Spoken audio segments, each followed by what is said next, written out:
니 어디고? 진짜. 아니 8시간 다 됐는데 어디냐고. 이제 와. 야야야 8시간 됐다. 빨리 온나. 알겠다. 간다. 빨리 온나. 끊어.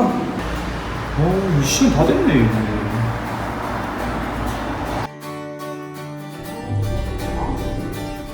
누구세요?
속에서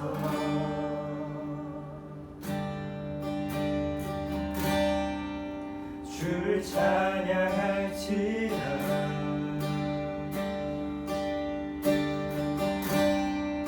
주는 너의 그 삶을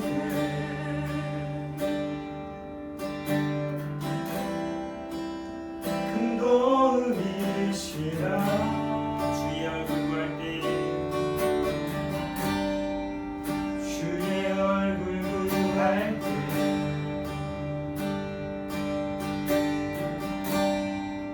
주의 영을 부르사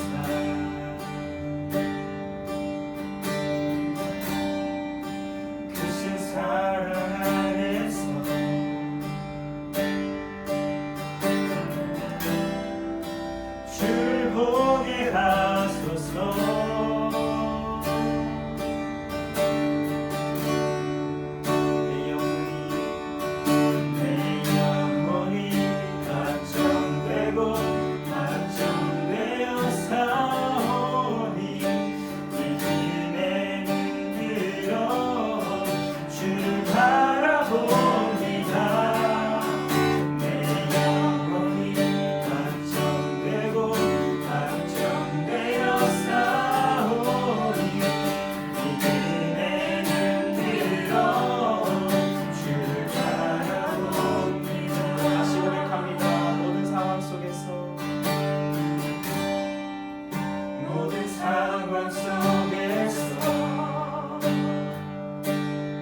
이 시간 우리를 대표하여 이다현 학생 기도해 주시겠습니다. 사랑의 하나님, 오늘 이렇게 영상으로 예배를 드릴 수 있게 해주셔서 감사합니다. 일상생활이 많이 무너져 있는 가운데 우리의 신앙이 나태해지지 않도록 붙잡아 주세요. 학교 등교가 다시 미뤄지면서 온라인 수업을 하고 있습니다. 온라인 수업을 하는 데에 어려움이 없게 하여 주시고 이렇게라도 공부를 할 수 있음에 감사할 수 있는 학생부가 되게 하여 주세요. 코로나가 빨리 종식되어 우리의 일상생활이 다시 제자리로 돌아올 수 있도록 도와주세요. 이 시간 영상으로 예배드릴 때에도 집중하여 예배드릴 수 있도록 붙잡아 주시고 주님께 온전히 맡기고 나의 생각과 하나님의 뜻을 잘 분별하여 예배드릴 수 있도록 인도하여 주세요. 예수님의 이름으로 기도드렸습니다. 아멘. 오늘 본문 함께 보도록 하겠습니다. 오늘 본문 말씀은 시편 1편 1절에서 6절 말씀입니다. 시편 1편 1절에서 6절 말씀입니다. 제가 봉독하겠습니다. 복 있는 사람은 악인들의 꾀를 따르지 아니하며 죄인들의 길에 서지 아니하며 오만한 자들의 자리에 앉지 아니하고 오직 여호와의 율법을 즐거워하여 그의 율법을 주야로 묵상하는도다. 그는 시냇가에 심은 나무가 철을 따라 열매를 맺으며 그 잎사귀가 마르지 아니함 같으니 그가 하는 모든 일이 다 형통하리로다. 악인들은 그렇지 아니하며 오직 바람에 나는 겨와 같도다. 그러므로 악인들은 심판을 견디지 못하며 죄인들이 의인들의 모임에 들지 못하리로다. 무릇 의인들의 길은 여호와께서 인정하시나 악인들의 길은 망하리로다. 아멘. 할렐루야. 어떻게 우리 미아중앙교회 학생부 친구들 한 주간도 잘 지냈나요? 우리 이 시간도 예배를 사모함으로 이 영상 예배를 시청하고 있는 우리 모든 미아중앙교회 학생부 친구들을 예수님의 이름으로 환영합니다. 그리고 축복합니다. 우리가 지난주까지는 사무엘하 말씀을 본문으로 다윗의 모습을 통하여서 말씀을 함께 나누었는데요. 오늘은 시편을 통해서 시편을 함께 살펴보면서 또 우리에게 주시는 하나님의 은혜를 이 시간 또 나눠보고자 합니다. 오늘 본문 말씀은 시편 1편의 말씀입니다. 근데 저는 이 시편 1편과 관련된 추억이 하나 있어요. 제가 어릴 적에 용돈을 받기 위해서는 성경 구절을 외웠어야 했습니다. 막 다른 친구들은 청소하고 빨래하고 설거지하고 이렇게 해서 용돈을 얻었다면 저는 성경 구절을 외워야지 용돈을 받을 수 있었던 거예요. 제가 당시에 불량식품을 되게 좋아했는데 불량식품을 사 먹으려면 돈이 있어야 되잖아요. 지금 당장 나는 아폴로도 먹어야 되고 맥주 사탕은 아니고 발바닥 사탕도 먹어야 되고 또 논두렁도 먹어야 되고 먹을 게 너무 많은데 돈이 없으니까 어쩔 수 없이 용돈을 받기 위해서 당시에 성경 구절을 많이 외웠던 걸 기억합니다. 근데 어느 하루는 그 성경 구절 외우는 걸 부모님께서 정해주셨는데 시편 1편을 가지고 오셔갖고는 이걸 통째로 외우라고 하시더라고요. 용돈은 똑같은데. 근데 어떻게 이걸 외워야지 내가 용돈을 받고 불량식품을 사 먹을 수 있으니까 시편 1편을 통째로 외웠습니다. 네. 그때는 이 시편 1편이 너무 원망스러웠어요. 너무 길고 왜 이걸 나한테 외우라고 하시나. 근데 지금 와서 생각해보면 이 시편 1편을 제가 외우고 또한 마음의 새김으로 제가 하나님 앞에서 복 있는 사람이 되기를 부모님께서는 원하셨던 것 같아요. 오늘 본문인 시편 1편의 말씀은 복 있는 사람에 대해서 말해주고 있어요. 복 있는 사람은 악인의 꾀를 따르지 아니하고 죄인의 길에 서지 아니하며 오만한 자의 자리에 앉지 아니하고 오직 여호와의 율법을 즐거워하여 그 율법을 주야로 묵상하는도다. 그게 복 있는 사람이래요. 그래서 오늘 우리가 이 시편 1편을 이렇게 쉽게 정리할 수 있어요. 아, 우리가 복 있는 사람이 되려면 악인의 길을 따르지 아니하고 하나님의 말씀을 묵상함으로 그 말씀을 실천하면 되는 거구나. 그러면 우리는 복을 받을 수 있는 거구나. 얼마나 쉬워요. 그런데 우리는 이렇게 살아가지 못해요. 왜? 우리가 생각하는 복과 성경에서 말하는 복이 다르기 때문이에요. 우리가 생각하는 복은 이렇습니다. 돈 많이 벌고 높은 자리에 올라가고 또한 건강하고 이런 게 우리가 생각하는 복이에요. 그래서 우리는 오늘 본문을 어떻게 해석하냐면, 내가 하나님의 말씀을 가까이 하고 살게 되면은 돈 많이 벌 수 있고 건강할 수 있고 또 내가 원하는 모든 것들을 다 이루고 살 수 있겠구나. 그런데 막상 살아가다 보면 그렇지 않다는 거예요. 우리가 하나님의 말씀을 가까이 하고 늘 주야로 묵상하면서 살아가도 돈을 많이 버는 것이 아니고요. 또한 높은 자리에 올라갈 수 있는 것도 아니고요. 오히려 문제와 시련을 만나고 그 앞에서 넘어지고 쓰러지기 마련이라는 거예요. 그러면 오늘 본문은 우리에게 거짓말을 하고 있는 것일까요? 분명히 하나님의 말씀을 가까이 하고 살아가면 복 있는 사람이라고 했는데 왜 우리의 삶은 세상의 복과는 거리가 있어 보일까요? 우리는 먼저 이 복에 대한 올바른 개념을 정리하고 가야 될 것 같아요. 오늘 본문 3절에 보면 이렇게 말합니다. 그가 하는 모든 일이 형통하리로다. 복 있는 사람은 형통하대요. 그렇다면 형통이 무엇일까? 그냥 모든 일이 다 잘 되는 게 형통일까요? 물론 사전적 의미는 그래요. 하지만 성경에서 말하는 형통은 다른 의미를 갖습니다. 창세기 39장 2절을 보면 이렇게 기록하고 있어요. 여호와께서 요셉과 함께 하심으로 그가 형통한 자가 되어. 즉 형통이라는 것은 하나님께서 함께 하신다는 거예요. 그러니까 정리를 해보면 하나님의 말씀을 가까이 하는 복 있는 사람들은 형통한 자, 즉 하나님께서 함께하는 삶을 살게 된다는 거예요. 비록 세상에서 말하는 돈과 명예를 얻을 수는 없지만은 하나님의 말씀을 가까이 하며 살았을 때 우리는 하나님과 함께할 수 있는 거라는 거예요. 그런데 또 우리는 이런 의문을 품을 수 있어요. 하나님께서 함께 하신다고 하는데 왜 우리는 어려움을 만나고 또한 문제를 만날까?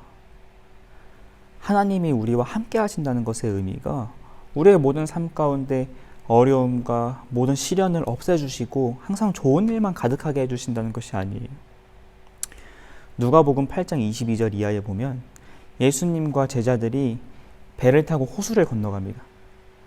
근데 그렇게 건너가는 와중에 광풍이 그 호수에 내리쳐요. 그래서 배에 물이 가득 차게 되고 제자들이 죽을 위기에 처하자 예수님을 깨워서 살려달라고 애원합니다. 예수님은 어떻게 하셔요? 바람과 물결을 꾸짖으시며 그 제자들을 구해주셔요. 근데 저는 이 얘기를 보면서 이런 의문을 가졌던 적이 있어요. 누가복음 8장 22절을 보면요. 이렇게 기록하고 있습니다. 하루는 제자들과 함께 배에 오르사 그들에게 이르시되 호수 저편으로 건너가자 하심에 이에 떠나. 호수를 건너자고 하신 게 제자들이 아니고 예수님이셨어요. 그런데 예수님의 말씀에 순종했던 제자들이 그 호수를 건너가는 와중에서 왜 광풍을 만났냐는 거예요. 왜 죽을 위기에 처했냐는 겁니다. 왜 하나님께서는, 예수님께서는 우리를 위험으로 몰아넣으셨냐는 거예요. 저에게는 이러한 의문이 있었어요. 그런데 저의 시선을요, 문제가 아닌, 그 광풍이 아닌 예수님의 동행으로 옮기니까 저에게서 이러한 고백이 터져 나왔습니다. 하나님께서 명령하셨는데 순종했더니 문제를 만난 것이 아니고 우리가 문제를 만났지만 하나님이 나와 함께 하셨고 하나님께서 나의 모든 문제를 해결해 주셨구나. 누가복음 15장 11절 이하에 보면 탕자의 비유가 나옵니다. 아버지의 유산을 가지고 멀리 떠났던 둘째 아들이 그것을 모두 탕진하고 아버지께로 돌아와요. 그런데 아버지께서는 그 둘째 아들을 보시고 너무 기뻐서 잔치를 여시면서 즐거워하세요. 그런데 그 모습을 본 첫째 아들이 그것이 마음에 들지가 않는 거예요. 그래서 아버지에게 막 따집니다. 그랬더니 아버지가 뭐라고 말하냐면 31절에 아버지가 이르되 너는 항상 나와 함께 있으니 내 것이 다 내 것이로되. 너는 항상 나와 함께 있으니 내 것이 다 내 것이로되. 비록 우리에게 돈과 명예는 없지만 우리와 언제나 하나님께서 함께 하시고 그렇기에 우리는 세상의 그 어떤 것보다 큰 복을 받은 사실을 기억하는 우리 모든 미아중학교의 학생부 친구들이 되었으면 좋겠어요. 그리고 또한 그것을 알고만 그치는 것이 아니고 여러분의 삶 가운데 언제나 받아 누리는 그런 우리 모두가 되었으면 좋겠습니다. 은과 금은 내게 없거니와 내게 있는 이것을 내게 주노니 나사렛 예수 그리스도의 이름으로 일어나 걸으라. 이렇게 선포했던 베드로와 같이 우리 모든 친구들도 하나님을 의지하고 또한 그의 이름을 선포하는 복 있는 사람, 이 세상의 축복의 통로가 되기를 예수 그리스도의 이름으로 축복합니다. 기도하겠습니다. 하나님 감사합니다. 오늘도 우리를 이 자리로 불러주시고 또한 하나님의 복받은 자로 불러주심에 감사합니다. 이 시간 말씀을 통하여서 다른 것보다 하나님께서 나와 함께 하심이 가장 큰 복임을 깨닫습니다. 우리가 이것을 알고만 그치는 것이 아니라 누리는 자 되게 하여 주시옵소서. 또한 이 복을 전하는 축복의 통로로 삼아 주시옵소서. 언제나 하나님과 동행하는 귀한 하나님의 백성 삼아 주시옵소서. 언제나 함께 하심에 감사드리며 예수 그리스도의 이름으로 기도합니다. 아멘. 네, 우리 미아중앙교회 학생부 친구들, 오늘 말씀도 끝까지 잘 들으셨나요? 오늘도 퀴즈를 푸는 시간을 가지려고 하는데 그에 앞서서 먼저 지난주 퀴즈 정답자를 발표하고 또 상품 추첨을 하는 시간을 가지려고 해요. 지난주 퀴즈의 정답을 달아준 친구가 무려 8명이나 됩니다. 너무 많은 친구들이 댓글을 달아줘서 참 고마운데 또 그래서 모든 친구에게 좋은 선물을 주고 싶은데 그렇게 하다 보면 교회 기둥이 뽑힐 것 같아요. 그래서 3명에게만 좋은 선물을, 그리고 나머지 5명에게는 조금 간단한 선물을 주려고 해요. 그런데 제가 그 3명을 직접 고르기에는 여러분들의 댓글이 다 정성스러웠기 때문에 사다리 타기를 준비했습니다. 그럼 한번 결과를 볼까요?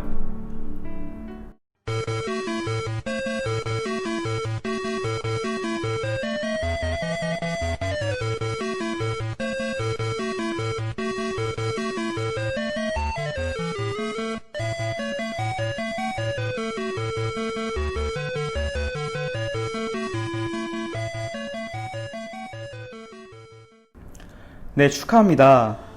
당첨된 친구들에게는 좀 더 특별한 선물이 주어질 예정이에요. 오늘 밤까지 보내줄 테니까 기대하고 있으면 될 것 같고, 당첨되지 않은 친구들에게도 마찬가지로 작지만 선물을 보내줄 테니까 기다리고 있으면 오늘 밤까지 선물을 보내주도록 하겠습니다. 그럼 이어서 오늘 문제 한번 바로 풀어보도록 할게요. 1번 문제입니다. 오늘 본문 3절을 보면 형통이라는 단어가 나와요. 이 형통의 성경적 의미는 무엇일까요? 그리고 이 형통의 삶을 살았던 성경인물은 누가 있을까요? 이게 첫 번째 문제고요. 두 번째 문제. 누가복음 8장을 보면 예수님과 제자들이 배를 타고 호수를 건너는 장면이 나옵니다. 그런데 이 장면을 얼핏 보면 예수님의 명령을 따라 순종했던 제자들이 문제를 만난 것과 같이 보여요. 그렇다면 우리는 이 장면을 어떻게 해석하는 게 바람직할까요? 지난주와 마찬가지로 퀴즈의 정답을 아는 친구들, 그리고 출석 체크를 하려는 친구들은 댓글에다가 퀴즈의 정답 혹은 출석을 남겨주면 좋겠어요. 그럼 우리 미아중앙교회 학생부 친구들, 지난 한 주도 하나님과 함께함으로 늘 승리했던 것처럼 이번 한 주도, 그리고 앞으로의 모든 삶도 하나님과 동행함으로 복 있는 자의 삶을 받아 누리는 우리 모두가 되기를 예수 그리스도의 이름으로 축복합니다. 그럼 우리 다음 주에 만나요. 안녕.